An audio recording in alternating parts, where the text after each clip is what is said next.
So one thing I did want to show you, on Canvas, under the Unit 1, you'll also see like a link to Chapter 2 notes, okay? So if you open that up, you feel free to print it off. You're welcome to use these on the exams. You know, you'll be testing from home. So feel free to use the notes. I just try to pull out some relevant information. And as you probably noticed when you were going through chapters 1 and 2, a lot of this stuff, if you've been in managerial recently, you're like, oh wait, this is a lot of the same stuff we covered in managerial accounting. So chapter 2 really is kind of a review. You know, managerial and cost accounting are very similar. Okay, cost accounting is kind of what I say advanced managerial accounting. So we are going to cover a lot of similar topics, such as product costs and cost of goods manufactured and cost of goods sold, which is what we're going to cover tonight. So you're going to see, especially if you've had it recently or if you have it this semester, I have had some that have taken it at the same time, and I apologize in advance for that amount of work. It might get a little confusing. But you will see some of the same concepts carried through. So I just wanted to pull this up and show you. I think last year they found it pretty helpful to refer to as you're doing your homework. Just kind of a nice little, not a cheat sheet, but kind of a short list of things. So a lot of things, like I said, in chapter 2 that we're dealing with are on this sheet. And then we're going to do the examples for chapter 2 together in class. And then I think you'll be set on chapter 2. So chapter 2 really is just getting into cost accounting and, you know, being able to identify different types of costs, because we have to know how to identify costs before we can assign costs and actually like assign sales price. If you remember, and we'll get into this when we talk more about budgeting, but even in managerial accounting, you know, our budget starts with our sales goal, you know, but we have to start with production too. So we start with a sales goal, and then everything's based on that sales goal. We want to hit this amount.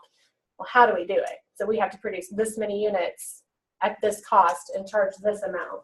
So what we're looking at in cost accounting is, number one, being able to set those costs, but also being able to control our costs. So we're looking at, we have to be able to identify what our costs are. So this first chapter really is just kind of getting us back into the mindset of managerial type accounting or cost accounting. If you've had intermediate, that's more financial focus. So, you know, we're shifting back to more of like everyday managerial costing decisions. So when we're looking at managerial or cost accounting, we're looking at internal, you know, accounting decisions. So we're looking at things that obviously managers and department heads are looking at, ways of controlling costs, setting prices, everything like that, okay? So it's good to just kind of review to know that a product cost is made up of different costs, right? You have your direct materials, your direct labor, and your manufacturing overhead. Of those, you know, materials and labor and a portion of overhead are all what we call variable, okay? So to produce more units, it's going to take more materials. So those are variable costs. Probably remember that. So materials and labor are both variable, and then overhead is going to be all of the other costs associated with running the factory or whatnot. So you're looking at like factory rent, supervisor salaries for the factory workers, factory wages in general, equipment management and maintenance, you know, like depreciation and maintenance fees and things of that nature. Some of those are variable, like wages maybe based on how many hours are being worked, and then some are fixed. So manufacturing overhead has both a fixed and a variable cost, okay? And then beyond that, we can kind of go in a little bit more like prime costs are your direct costs, direct materials and direct labors, okay? So those are directly traced to the unit that we're producing, okay? So materials and labor are prime costs, just another word. And conversion costs are the costs associated with taking, you know, raw materials and converting those to a full product. Okay, so conversion costs are going to be your direct labor and your overhead. So conversion costs are the costs that it takes to take raw materials into a full product. And then you have period costs, which are non-manufacturing related. So marketing, administrative, people working in the office to support us. Those are all non-manufacturing or period costs. And then I kind of talked about variable production, direct material, direct labor, and then variable overhead are all of your variable production costs. So again, those go up as we produce more units, okay? So it's going to take more material and labor and overhead the more units that we make. Whereas a fixed cost would be like your factory rent. You're going to pay rent regardless of whether you make 5 units or 5,000 units, okay? And then we'll get into like absorption and full costing when we get kind of through the exercise.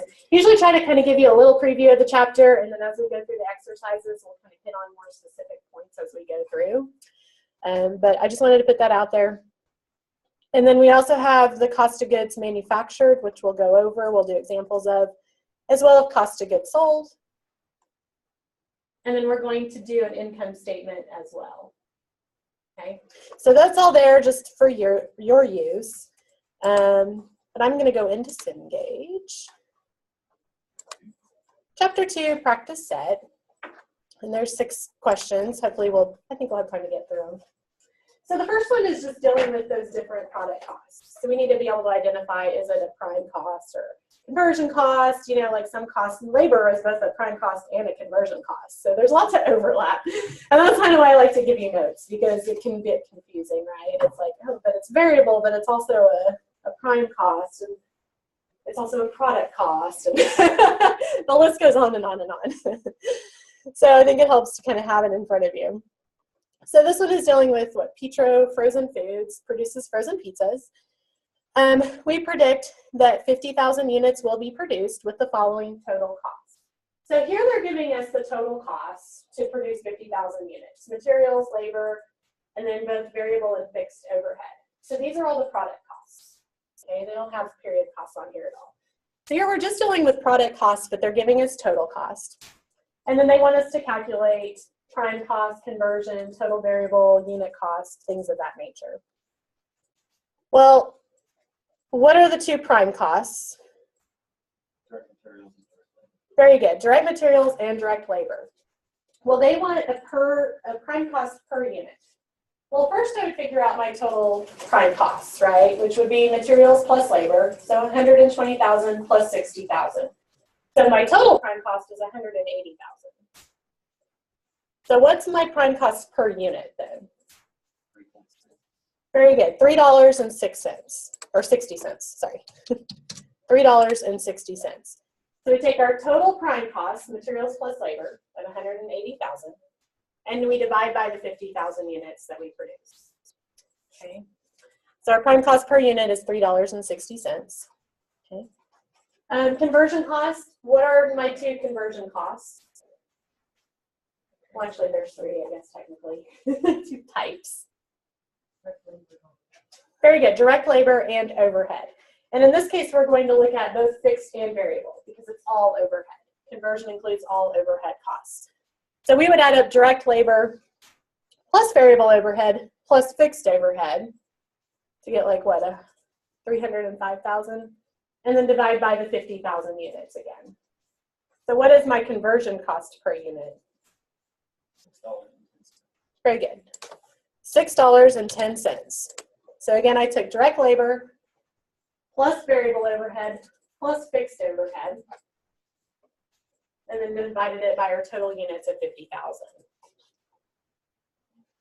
Okay. Number 3 wants to calculate the total variable costs per unit. Well, what are my variable costs? What costs are variable in this out of these 4?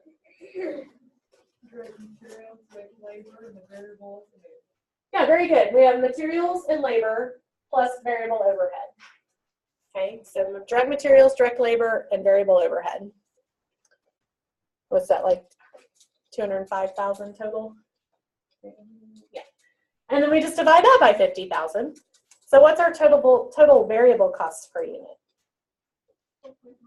Very good, $4.10.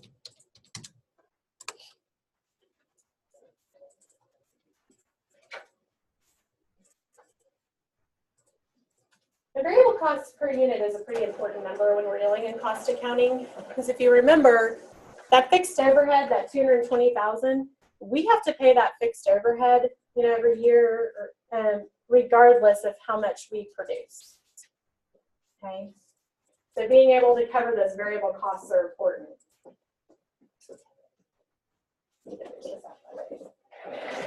And then the last one just wants us to calculate the total product cost per unit. Well, all four of those costs are product costs. So we just add all four up and divide. So what's our total product cost per unit? Very good, $8.50. So I add up all four costs, divide by 50,000 units, and our product cost per unit is $8.50. So obviously that would help us know how much to charge for the unit, right? If we know how much it cost us to make it, then we can figure out, the percent we want to mark it up, what kind of profit we want to make. Okay.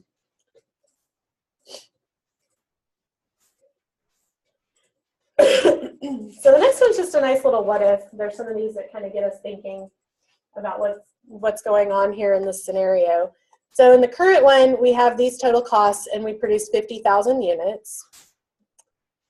Well, what happened if we produce 55,000 units? Okay. So all the unit costs stay the same. So it costs the same per unit, but we increase production. So we make 5,000 more units. Would direct materials increase or decrease? Increase, right? It's a variable cost. So total direct materials increases. And by how much? They have what? Less than 10%, 10%, more than 10? 10%, right? We went from 50,000 to 55,000. So that's a 10% increase in production. Okay. So total direct materials increases by 10%. What about labor? It also increases by 10%. Very good. These are variable costs. So when we increase production, the total cost goes up. And then our total variable overhead. Very good. Increases by 10% as well. That's also a variable cost, so it's going to increase by 10%. How about fixed overhead? Right, it stays the same. So very good. Our total fixed overhead does not change. No change. You have to put it twice, right? Our unit prime cost. This is the unit prime cost. Did our unit prime cost change? No. Very good, because we're talking about a unit cost. So while our total prime cost went up, the cost per unit for materials and labor stayed the same. Okay, so the unit prime cost does not change. Try to throw that in there to trick you, right? How about the unit conversion cost? So that was material or labor plus both variable and fixed overhead. It's going to change, right? Because you have that fixed component. So even though it's a unit price, we know direct labor unit cost is staying the same, and direct variable overhead per unit is staying the same. What happens to our fixed overhead per unit when we increase production? Yeah, it decreases, right? Because right now, we didn't calculate it up here. But if you took our fixed overhead of 220,000 and divided it by 50,000, it's $4.40 per unit. Well, now what we're saying is we have the same fixed overhead, 220,000, divided by 55,000 units. It goes down to $4. Okay. So since the overhead, the total overhead stays the same, per unit will go down.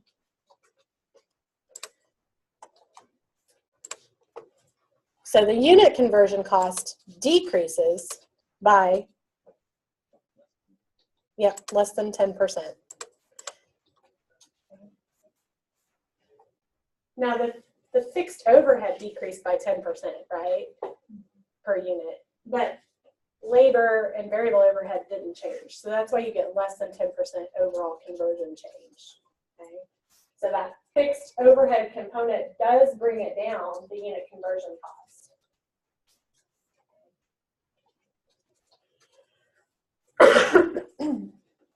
So this says, it says, what would the product cost per unit be in this case? So how would I calculate my new unit cost? There's a couple of ways. You would take the time closet thing and you would increase it by 10%, and then you come back and you would divide that number, 55, whatever. Very good. Yeah, we're going to show an increase of 10%. You're like, oh, whatever it is. Yeah. You're right, 55,000. So really the best way to do that is, instead of, you could do it by, direct materials increase or calculate your unit and increase it. But what I found was the easiest way is just to actually take all of your total costs, 120 plus 60,000 plus 25,000. So those are all of my variable unit costs, right? Total costs, sorry. I'm going to multiply that by 1.1 to give the 10% increase, okay? So my total cost will increase by 10%, just variable costs. And then I'm going to add in my fixed overhead and divide all of this by 55,000 units. Okay. So I want to figure out what the 10% increase is on my total variable. Pull back up my calculator here. So I have 120,000 plus 60,000 plus 25,000. So a 10% increase would what, bring it to 225,500? So those are my new total variable costs. Add in my fixed overhead and divide by 55,000. And you should get $8.10.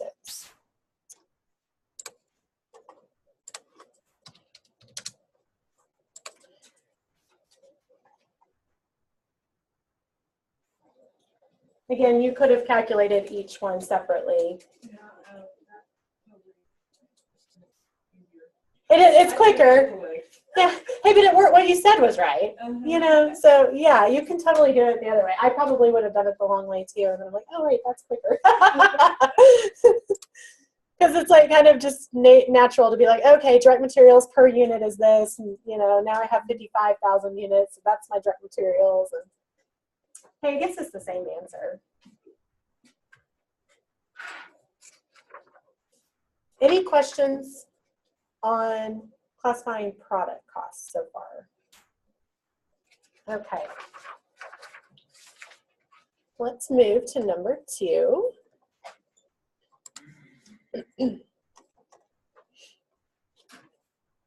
Okay.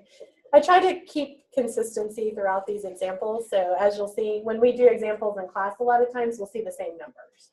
So we're still dealing with this frozen foods company, and we still have the same costs. We're still predicting that 50,000 units will be produced. And so it'll help us when we go through these exercises. We don't have to recalculate as much. So this one, we want to figure out the cost of goods manufactured. So we want to figure out in this period, out of the goods that we actually made, what the cost was, okay, just for the goods made in this period. So with that, we do have to take into consideration beginning and ending inventories, because we know in production, in manufacturing companies, it's a constant thing, right? We constantly have beginning work in process, direct materials, which are raw materials that we're purchasing. And then when we go into work in process, we take our raw materials, we add in labor, we add in overhead, and then it gets converted to finished goods, okay? So if you remember, that was kind of the flow of a manufacturing. You can review from managerial accounting. So we're still dealing with that same thing. So we still have different inventory accounts. So we have raw materials, and then we have work in process, which again, from there you have raw materials, overhead, and labor. All of your product costs reside in work in process. When those get completed, they get transferred to finished goods. When finished goods get sold, they get transferred to cost of goods sold. Okay? So it's important to kind of understand that flow as we go through. It helps kind of visualize it. So if you want to bring scrap paper and write T accounts out, you know, that helps sometimes. And we'll do that in the next chapter, I believe. It just makes more sense. So that's why they're giving us some direct materials and work in process inventory, because we want to figure out how much we manufactured in the current period. Well, we already had some raw materials, and we already had some stuff in process. Like, how use that really technical term, stuff, right? So we have to kind of account for what's already in there, you know, and what we've already accounted for. So it says next year, Petro expects to purchase $119,300 of direct materials, and then they show us projected beginning and ending inventories for materials and work in process. So we already had some materials in direct materials at the beginning of the year, and then at the end of the year we have ending, and then same with work in process. So we want to calculate our cost of goods manufactured. So in this year, we're projecting how much it'll cost us to manufacture goods, okay? And we're predicting that we're producing 50,000 units. Well, the first thing we have to calculate is we have to calculate direct materials used in production, okay? So we always start with what's in beginning inventory, okay? So we're looking at materials, so we're dealing with the direct materials inventory. And they gave us that. They gave us beginning inventory at 5,600. We just pop in 5,600.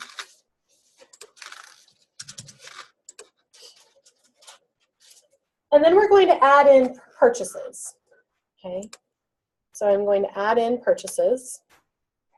In this case, it told us we expect to purchase 119,300.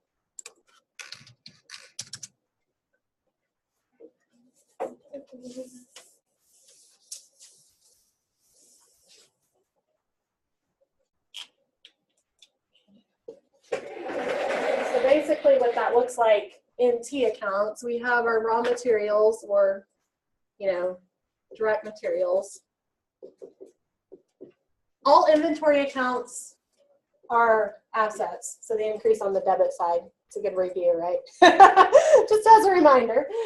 So raw materials had a beginning balance of 5,600.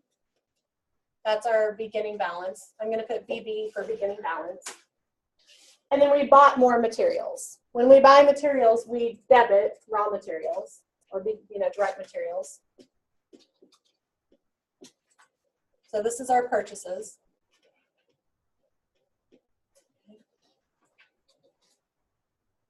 So when I add those two together, that gives me the materials available for the year. So I just add those together, and I get 124,900.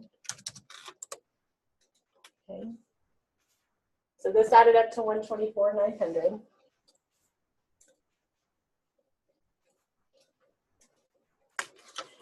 And so to calculate how many materials were used, I'm just going to subtract out my ending inventory. Okay, so I have an ending inventory of 4,900. You don't have to put the minus in, but I just like when something's being taken out, you know, to show it. It makes more sense, right? So at the end, we know our balance is 4,900. Okay. Well, if this was 124,900 and we have 4,900 left, subtract those. I used 120,000 materials in this period. So what that means is I credited direct materials or raw materials. I should put it /direct.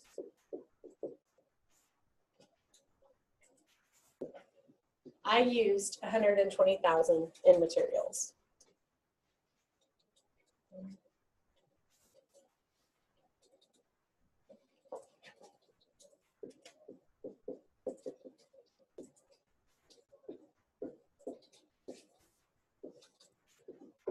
Work in process is another inventory account. It's where we add in our conversion costs and our materials. Everything gets produced in this stage. So I'm going to set up a T account for work in process as well, because I find it helpful. Okay.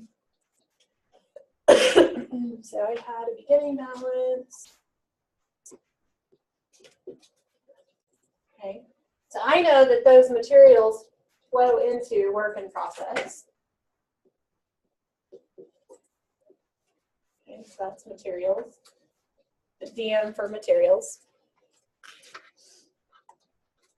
Okay, so the 120 of direct materials is flowing in. I add in my direct labor in this place here. So that's 60,000. That's what they gave me. So direct labor would get added in here. And then I also add in my manufacturing overhead.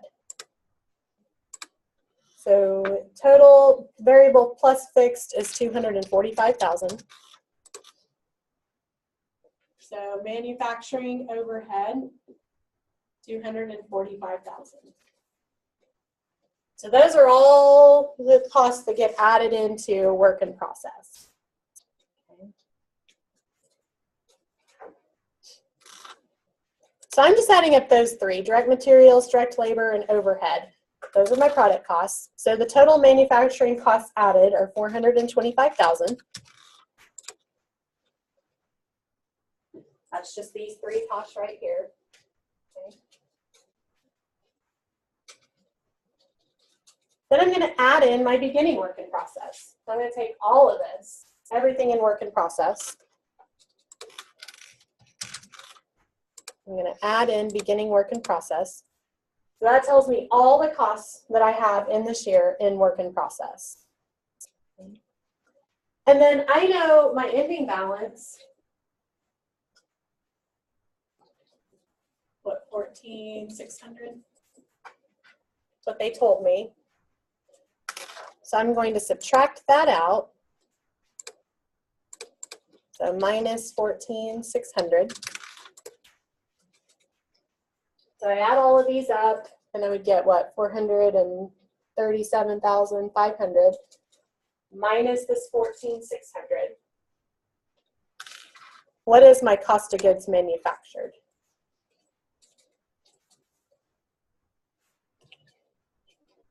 $422,000. Very good, 422,900.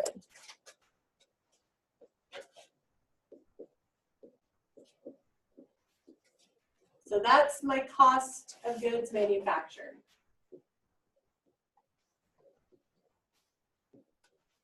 Okay. That gets transferred into finished goods. You know, we don't see that really in this scenario, but you would also have a finished goods, which is also an inventory account. So you would have some beginning balance, and then all the goods manufactured and finished would flow into here. Okay. They don't show that, the finished goods, but just to kind of complete it, you know, take it full circle. And then that would also go into cost of goods sold, anything that was sold. Okay. And we're going to see that on the next one, but it's good to kind of see right now. So again, I think it's useful to draw out T accounts. You know, that way you can kind of visualize what's going on and not just try to, you know, you can plug it in, but to me it makes more sense. Okay, so that's how you calculate cost of goods manufactured. So in this period, it cost us $422,900 to manufacture units. Okay. So then they have a nice little what if. It says, what if the ending inventory of direct materials increased by 2,000? So they're saying, what if this, instead of 4,900, was 6,900? Well, that means we would have subtracted out 6,900 from here, right? So our direct materials used would go down.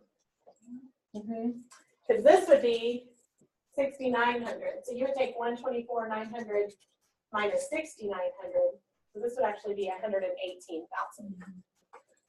Okay. So our direct materials used would go down. It would decrease by $2,000. Okay. So on these what ifs, I just actually kind of look and plug it in and see. You know, you can kind of do a, if you do it in Excel, you can actually run a what if, but we won't get into that too much. And so our materials used in production would go down. So if this was 118,000, wouldn't that make our manufacturing costs go down as well, right? So total manufacturing costs would also decrease by 2,000.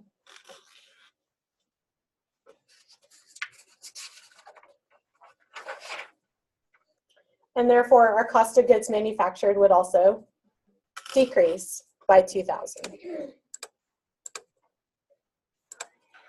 So it's just getting you kind of thinking about, you know, how changes would affect everything. So if ending direct materials increase, that would cause direct materials used, manufacturing costs, and cost of goods manufactured all to go down by $2,000.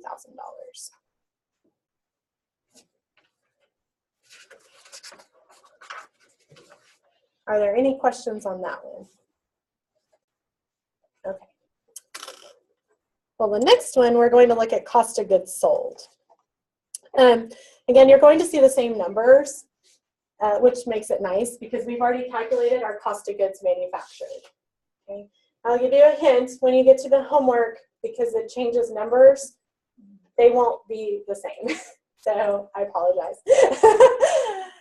So when you get to this one and you're calculating cost of goods sold, before you can calculate cost of goods sold, you have to calculate cost of goods manufactured. Okay, so you'll have to go through this process, whether if you do it in T accounts or you do it in the little schedule, you know, get yourself some scrap paper, open up Excel or Word, whatever, you know, is easiest for you. But you will have to go through and complete cost of goods manufactured first. I say that more than once because I will get an email. You know, I know you forget you have 5 other classes or 2 other classes and work. I get it, but I just wanted to give you a heads up on that. So you will have to go back through and calculate. But this one, it's all the same numbers. So we lucked out, and we want to do a statement of cost of goods sold. Well, that always starts with the cost of goods manufactured. Okay. Cost of goods manufactured or cost of goods sold is we're looking at, basically we're going to be looking at this finished goods. Okay. So we calculated cost of goods manufactured for $22,900. Okay. And then they tell us up in here, we expect to produce 50,000 units and sell 49,300. Beginning inventory of finished goods is 42,500. So that's my finished goods. And then the ending finished goods is 34,000.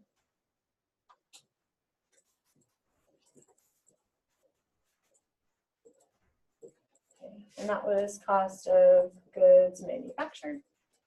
Okay. So we're really just balancing this finished goods T account.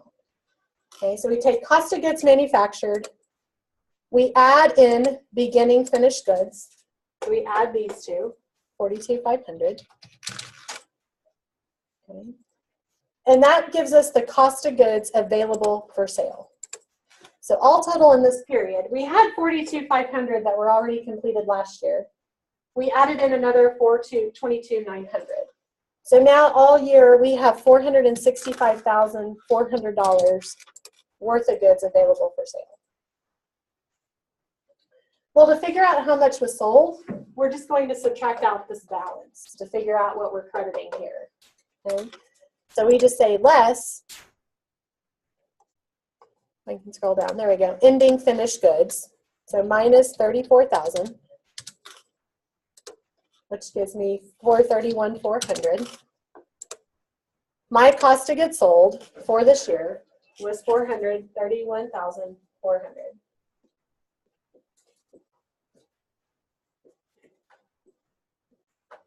I'm going to use COGS, cost of goods sold for short. Okay. So cost of goods sold is $431,400.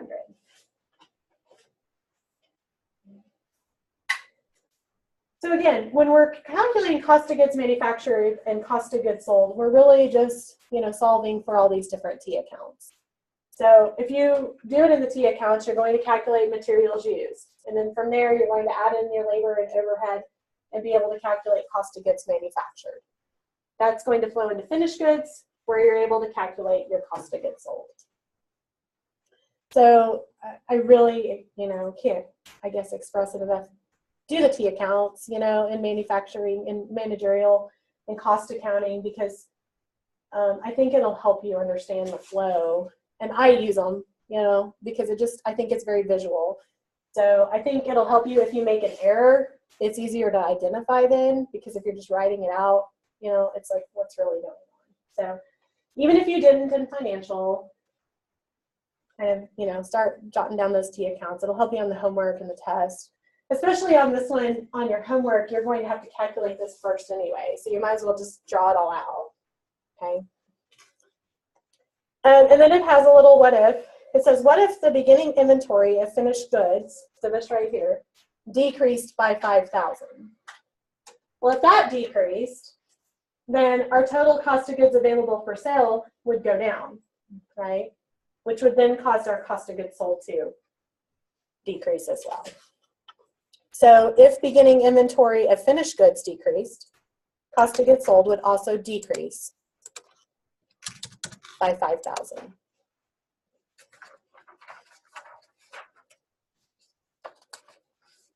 So again, that one seemed pretty short, and especially for time in class to go over it, but on your homework it will take you a little bit longer. So, any questions? And just as a reminder, if you're new to Cengage, you can, check my work on the homework as many times as you need to. I don't look at how many times you check your work. So they check their work 8,024 times. Okay. And you eventually got it. That's the goal. So, okay, I'm going to move on to the next one. Okay. So the next one, again, we're carrying out the same numbers, just to make the example easier. So we're still dealing with frozen foods, and we're looking at the same scenario. So we expect to produce 50,000 units in this year, and we expect to sell 49,300 units. And they tell us down here at a price of $12.50 each. And then again, it gives us all of our balances and all of that fun stuff. So what they want us to do, if I scroll down, is they want us to prepare an income statement in good form, which we're going to see that includes percentages. And it says round the percentage to 4 decimal places before converting to a percentage. So for example, 0.88349 would be rounded to 0.8835. So just to 4 decimals, and then it'd be 88.35%. So really to 2% decimals, if that makes sense. So your income statement is just kind of a standard income statement. You're looking at sales minus cost of goods sold equals gross profit. That's our product cost, and then we're just going to subtract out our period costs, okay, or operating expenses. So we always start with sales. Well, they told us we sold 49,300 units at $12.50 each. So what are my sales for the year?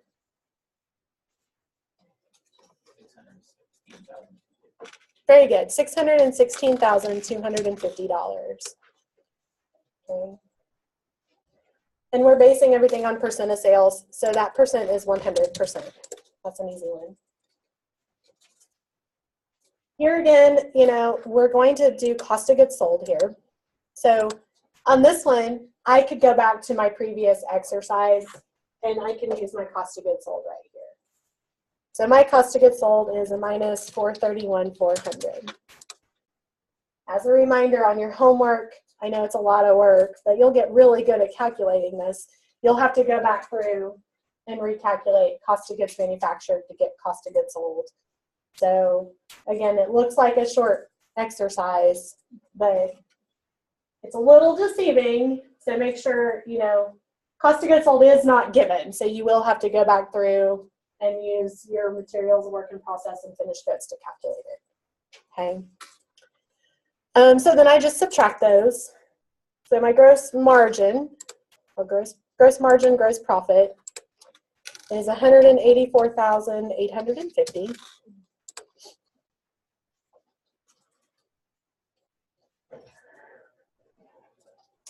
And then to figure out percentages, obviously I can just divide, you know, cost of goods sold by sales. So what percent of cost of goods sold, what's the percent of sales for cost of goods sold? 70%, very good. So we have 70%, which means my gross margin is what? 30, very good. Okay. So my gross profit is 30% on these goods. And so that gross margin has to cover all of my operating expenses. And then anything left over is actual income. Okay. So they give us this. So less operating expenses, we have selling expenses, which they give us at 26,000. And administrative expenses, they give us at 134,000. So here in this box, I'm just going to add those up. So my total operating expenses are 160,000. 160,000. And then to get my operating income, I would take my gross margin minus my operating expenses. So that would be 24,850. And that's a positive, so I have an operating income of 24,850.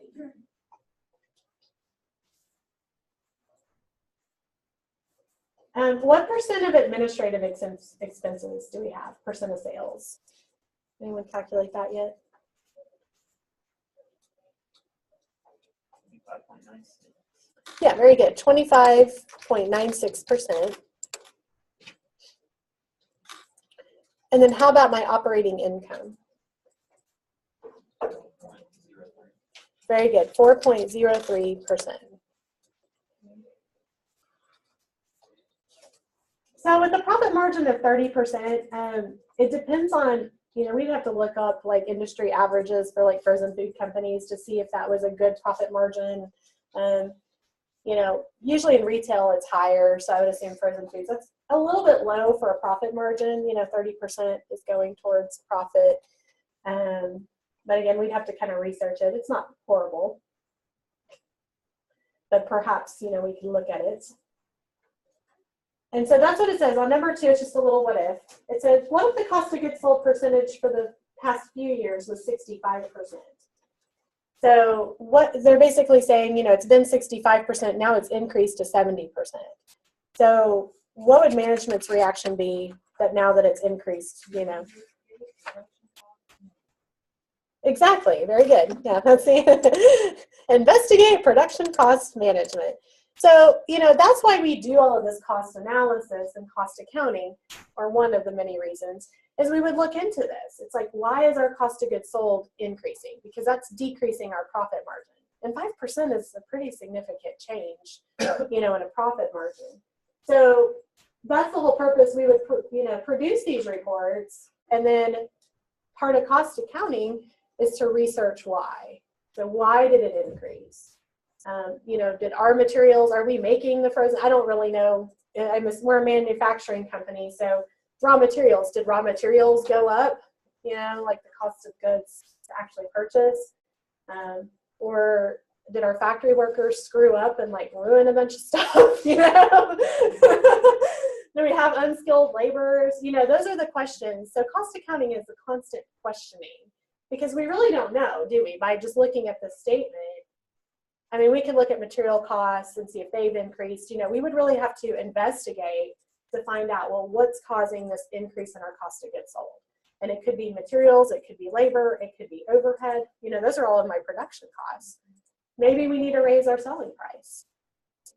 Maybe, you know, this is just the new, we see that, right? Every day you go to Walmart and buy milk and it goes up, you know, because their costs are increasing. So if gas prices increase, delivery of goods increases, which causes our price of goods to go up. You know, it's just economy and everything. So we would want to look at it. It may be out of our control, but in that case, maybe we do have to do a price increase. Then we'd have to get marketing involved. Will people buy it? You know? So we won't go into all of that, but that's kind of, you know, one little facet of why cost accounting is so important, because we need to know when these prices are changing so we can get ahead and counteract it, okay? Any questions on that one? Again, the longest part is calculating the cost of goods sold, and once you do that, it's pretty easy. The main story is by the end of this chapter, you'll be tired of calculating cost of goods sold, but you will understand it. So, okay, the next question. We're on this one and one more. Not too bad, we're doing good. This one we're doing cost of goods manufactured and cost of goods sold again. So we're really doing the same thing, just more practice. So it says, LeMans Company produces specialty papers at Fox Run plant. At the beginning of June, the following information was supplied by its accountant. Direct materials inventory, work in process inventory, finished goods inventory. And that was at the beginning of June. During June, direct labor cost was $143,000. Materials purchased $346,000. Overhead $375,800. And then it gives us the ending inventories at the end of June. Okay. And it wants us to do a cost of goods manufactured. Well, once again, we're really just following the same, you know, structure here. We can kind of just start over. I'm going to write them in as we go, just for fun here. Direct materials, $62,400. Work in process. Finished goods. And ending, 63,000.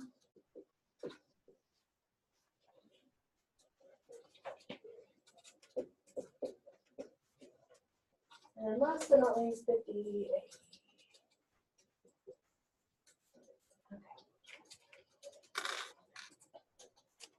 So it tells me my direct labor and my direct materials, so an overhead. So I can put all these in as well as we work through. So labor is 143,000. Materials 346. And overhead 375,800. Oh, and it told me purchases too, didn't it? Oh yeah, sorry, I'm putting that in the wrong place. We don't know that yet. Purchases were 346. Getting ahead of myself. Okay. So the first thing we want to solve for is direct materials used. Okay. So we're going to start with, again, balancing this T account. Well, we had 62,400. We purchased 346,000. So we just want to add those two together. So we take our beginning inventory of 62,400. Add in our purchases of 346,000. How many materials total do I have available?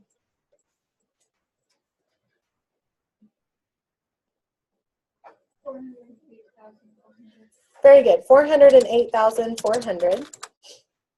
And then to figure out what was used, I just need to subtract out the 63,000 ending.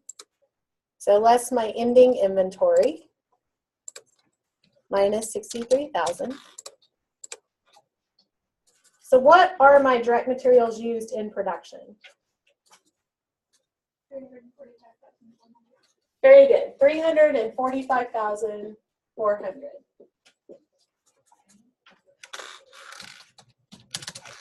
Again, those materials that are used, they get put into work in process.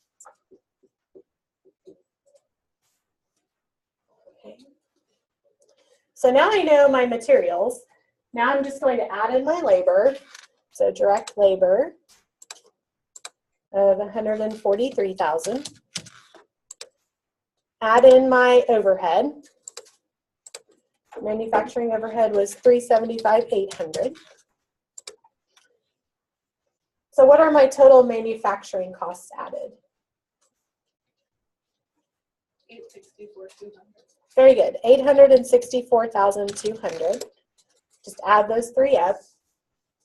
We're just adding in our production costs, direct materials, direct labor, and overhead. And then again, to calculate our cost of goods manufactured, I'm going to take that plus my beginning work in process. So add beginning work in process of 33,900. And what's the next step? Less than the working capital. Very good. I'd say less ending work in process, which is a negative 37,500.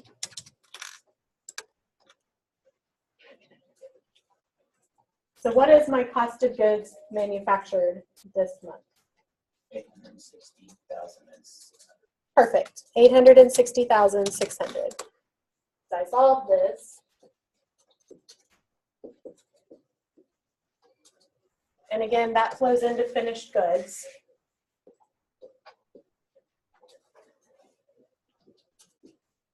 Okay. So now we've calculated our cost of goods manufactured. Everyone good so far? You guys can always tell me if I'm moving too fast or too slow, or, you know, we've got a big class, so if I talk too fast, just tell me to slow down. The next step is doing cost of goods sold. So again, we are going to basically balance our finished goods inventory account. So we start with our cost of goods manufactured, which we just calculated. So 860,600. We're going to add in our beginning balance. So add beginning finished goods inventory, 55,600. That gives me the cost of goods available for sale. Cost of goods available for sale. So I add those two together. What do I get? 916,200.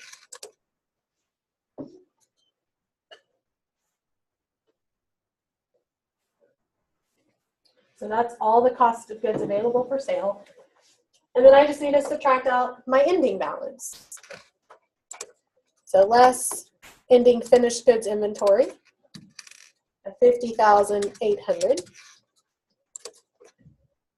And my cost of goods sold is 865,400.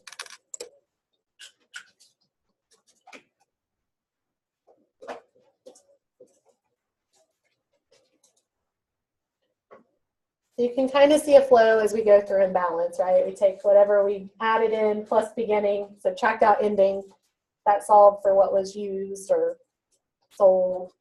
In this case, cost of goods sold. Okay.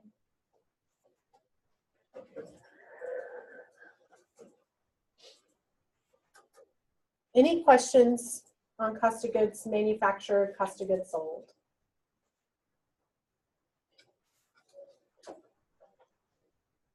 That's not too bad, right? We did this in managerial. It's just kind of good to have a refresher, especially if it's been a while since you've had managerial. Alrighty. Last one.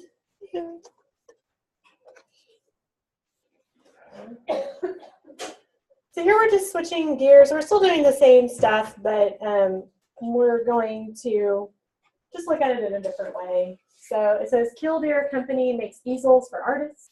During the last calendar year, a total of 30,000 easels were made and 31,000 were sold for $52 each.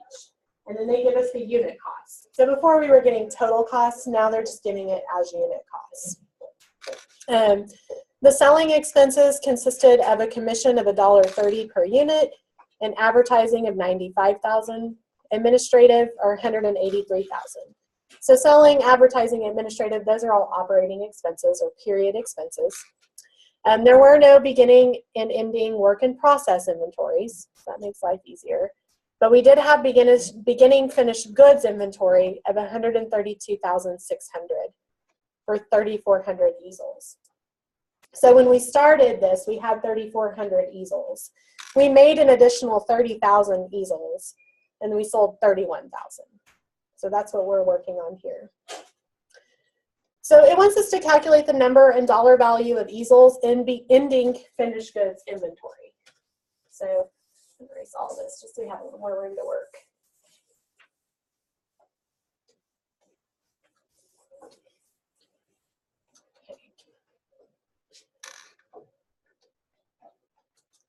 Okay, so we know we started with 3,400 easels. So in finished goods, we started with 3,400. That was the number of easels. And then we produced, what did I say, 30,000? Thank you. 30,000 easels. Okay. But then we sold 31,000. So 31,000 went out the door. So sold. Okay. So we had beginning balance, manufactured, and then what was sold. So we just want to figure the balance. Well, all total, we had 33,400, right? And then we sold 31,000. So how many do we have in ending inventory? 2,400. Perfect. And this is just in total easels, not in dollar amounts. Okay. So we know we have 2,400 easels in ending inventory. Okay. Well, our total unit cost is $39. So to figure out the dollar amount, you can just multiply this 2,400 times $39. Okay. You could have went through and put the money associated with each, but you know, let's just do it easier, right? So what's my dollar amount of the easels in ending inventory? 93,600. Perfect, 93,600. So again, they're $39 each. So total finished goods dollar amount ending inventory is 93,600. Okay. So we're just working at it from a different angle, right? Now we've looked at finished goods. So when they say prepare a cost of goods sold statement, well, it's not really too bad because we have what we need here. We have unit costs and we have the amounts. So with cost of goods sold, we always start with cost of goods manufactured, right? Well, we know we manufactured 31,000. So if you multiply that by $39, that'll get you your cost of goods manufactured. 1,170,000. Perfect. 1,170,000. Okay. So we have our cost of goods manufactured.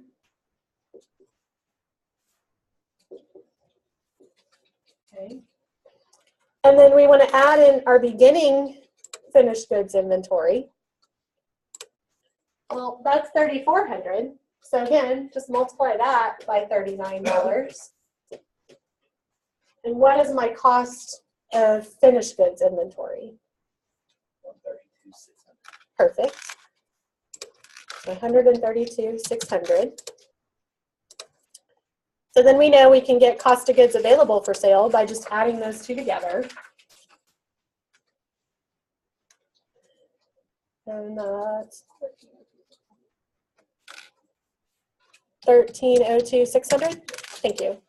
Like, stare at it for a minute. I'm like, numbers.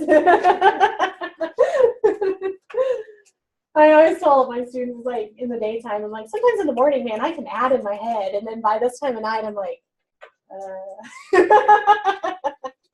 they're numbers. So cost of goods available for sale is 1,302,600. And then we just need to take out the ending inventory. Very good, 93,600, which we'd already calculated right up in step 1. So we have that. So we just subtract. And what's my cost of goods sold? Very good, 1,209,000.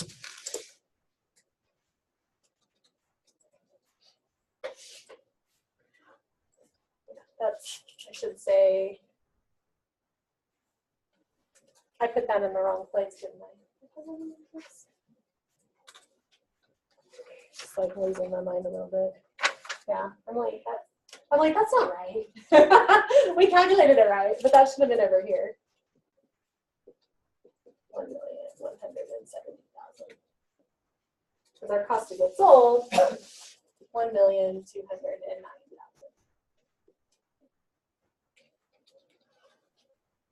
Like, I knew that didn't look right. And so they're looking back at it. So I apologize for that. That would have been over here. Any questions on that so far? So instead of doing, the total cost to begin with, we were doing more of a unit cost, but it's the same principles. And then here we're still doing, typical income statement. They're calling it absorption income statement. It's the same as a standard one. We'll look at these more, as we learn about variable income statements. But absorption costing is also called like full cost income statement. So we're doing the same kind of thing we did in, I think it was like the third or fourth one we did earlier. So we start with sales. So what are my sales? I sold 31,000 units at $52. 1,612,000. Very good, 1,612,000. And again, that was 31,000 units at $52. So those were just givens up in the example. And that's 100% since it's based on sales. Well, then we take less cost of goods sold. Well, we already calculated that. So minus 1,209,000. And that leaves us with the gross margin of what? 403,000. Very good. Okay. So cost of goods sold subtracts out. We get our gross margin. What is my percent of sales for cost of goods sold? 75. Very good. And then so our gross margin is 25%. It's always nice when they're nice and even percentages there. Okay, so that's our gross margin, and then we just have to subtract out the operating expenses. Well, they told me we had commissions. It was $1.30 for each sale. So if we sold 31,000 units, what are my total commissions? Very good. I have 40,300 in commissions. Again, they told us they were $1.30 per sale times 31,000. And then they just gave me my advertising. Advertising was 95,000. And they gave me administrative expenses as well. Administrative was 183,000. Okay. So we had to calculate commissions, but advertising and administrative are both like just fixed amounts. So we add all three of those up. We get 318,300.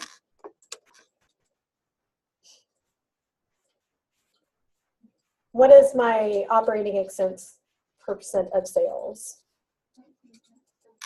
Very good. 19.75. Almost 20% there. And then to get operating income, I just take my gross margin minus, because I could put the minus in there, all of my total operating expenses. We get 84,700.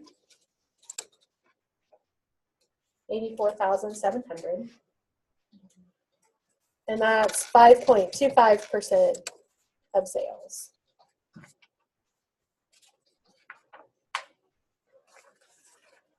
Okay.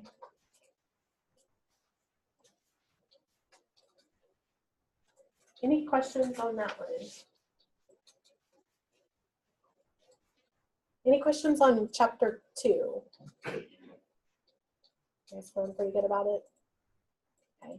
So hopefully it's a good review, just kind of those production costs and, cost of goods manufactured, cost of goods sold, income statements. Again, we're looking at the full absorption or the full costing statements right now.